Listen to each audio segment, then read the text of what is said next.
This is Joy of Heaven, Saint of the Day for July 5th. As we celebrate the feast of St Anthony Mary Zaccaria's Day. On July 5th, the Catholic Church remembers St Anthony Mary Zaccaria.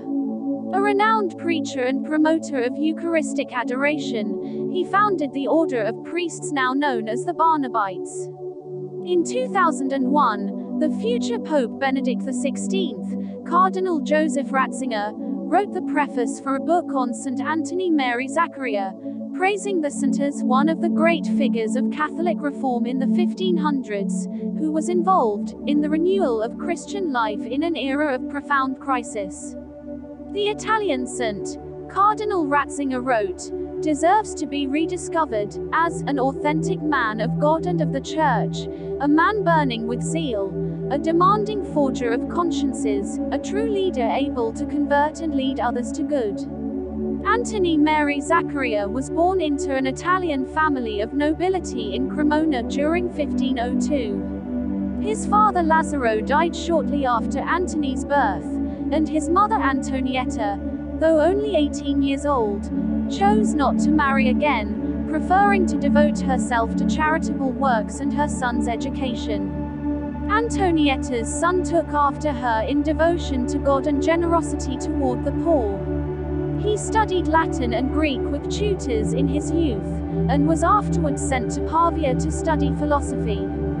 He went on to study medicine at the University of Padua, earning his degree at age 22 and returning to Cremona.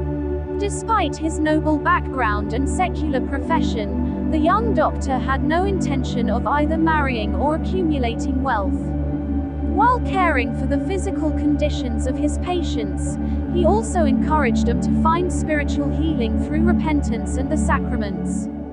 Antony also taught catechism to children, and went on to participate in the religious formation of young adults. He eventually decided to withdraw from the practice of medicine, and with the encouragement of his spiritual director he began to study for the priesthood. Ordained a priest at age 26, Antony is said to have experienced a miraculous occurrence during his first Mass, being surrounded by a supernatural light and a multitude of angels during the consecration of the Eucharist. Contemporary witnesses marveled at the event, and testified to it after his death. Church life in Cremona had suffered decline in the late 15th and early 16th centuries. The new priest encountered widespread ignorance and religious indifference among laypersons, while many of the clergy were either weak or corrupt. In these dire circumstances, Anthony Mary Zaccaria devoted his life to proclaiming the truths of the gospel both clearly and charitably. Within 2 years, his eloquent preaching and tireless pastoral care is said to have changed the moral character of the city dramatically. In 1530, Antony moved to Milan, where a similar spirit of corruption and religious neglect prevailed. There, he decided to form a priestly society, the Clerics Regular of St. Paul. Inspired by the apostles' life and writings, the order was founded on a vision of humility, asceticism, poverty, and preaching.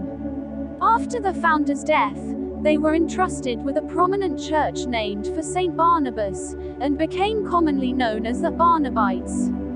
The priest also founded a women's religious order, the Angelic Sisters of St. Paul, and an organization, the Laity of St. Paul, geared toward the sanctification of those outside the priesthood and religious life. He pioneered the 40 hours devotion, involving continuous prayer before the Blessed Sacrament. In 1539, Antony became seriously ill and returned to his mother's house in Cremona. The founder of the Clerics Regular of St. Paul died on July 5th, during the liturgical octave of the Feast of Saints Peter and Paul, at the age of only 36. Nearly 3 decades after his death, St. Anthony Mary Zaccaria's body was found to be incorrupt. He was beatified by Blessed Pope Pius IX in 1849, and declared a saint by Pope Leo XIII in 1897.